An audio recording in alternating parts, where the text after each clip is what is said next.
ऐसे सभी पापों को जला देती है जैसे अग्नि सबको भस्म कर देती है। बहुत बड़ा महात्मा है इसका। एक प्रभाव, एक कथा भी आती है पुराणों में, बड़ी सुंदर कथा है। एक बार प्राचीन काल में महिध्वज नामक एक राजा रहा करते थे। बड़े धर्मात्मा राजा थे, बहुत धर्मपरायण राजा थे।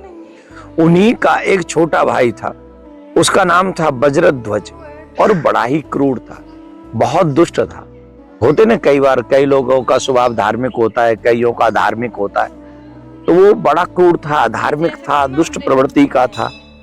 अपने भाई से बड़ा द्वेष करता था, बहुत द्वेष करता था वो अपने भाई से। एक दिन तो उसने अति ही कर दी, हद कर दी कि उसने अपने सोए हुए रात्रि में भाई का वध कर दिया, उसको समाप्त कर दिया और एक पीपल के नीचे गाड़ दिया जंगल में ले जाके उसके शरीर को। क्योंकि समय आया नहीं था मृत्यु का, महिध्वज का समय से पहले अकाल मृत्यु हो गई थी, इसलिए महिध्वज को प्रेत बनना पड़ा। और पीपल पे वो प्रकट हो गया, उसी पीपल पे। तो सबको डराने लगा, धमकाने लगा, जो भी मतलब भूत प्रेत जो करते, प्रेत पिशाच इत्यादि, वो उसको डराने लगा ऐसे। उसी समय देव योग से उस दिन वहां पे धौम्य नामक ऋषि पधारे। और ऋषि जब वहां आए तो उस प्रेत ने अपनी क्रियाएं की। जब प्रेत ने क्रियाएं की तो ऋषि समझ गए कि कुछ गड़बड़ है, तो उन्होंने अपने तपबल से समझ लिया। और जब उन्होंने ये समझ लिया तो उन्होंने महिध्वज को, जो प्रेत बन गया था मरने के बाद में, उसके लिए ये अपरा एकादशी का व्रत, अचला एकादशी का व्रत किया। और उस व्रत का फल उसको दे दिया, जिससे वो तुरंत भगवान के धाम के लिए, विष्णु लोक के लिए चला गया। यहां इसमें लिखा हुआ है कि अपरा अचला एकादशी का व्रत किया उसने, उसकी जो दुर्गति हो गई थी उसको छुड़ाने के लिए उन्होंने अपना सारा पुण्य उसको दे दिया। और वो उसी समय उस पुण्य के प्रभाव से प्रेत बना हुआ व्यक्ति प्रेत योनि से मुक्त हो गया, तो भगवान विष्णु के धाम चला गया।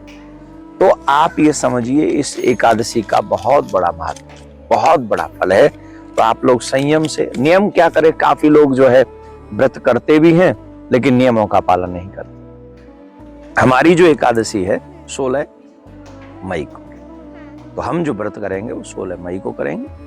दसवीं की रात्रि से ही अन्न का त्याग कर देना चाहिए। सुबह उठकर ब्रह्म मुहूर्त में स्नान करना चाहिए, संकल्प करना चाहिए, भगवान का पूजन आदि करना चाहिए।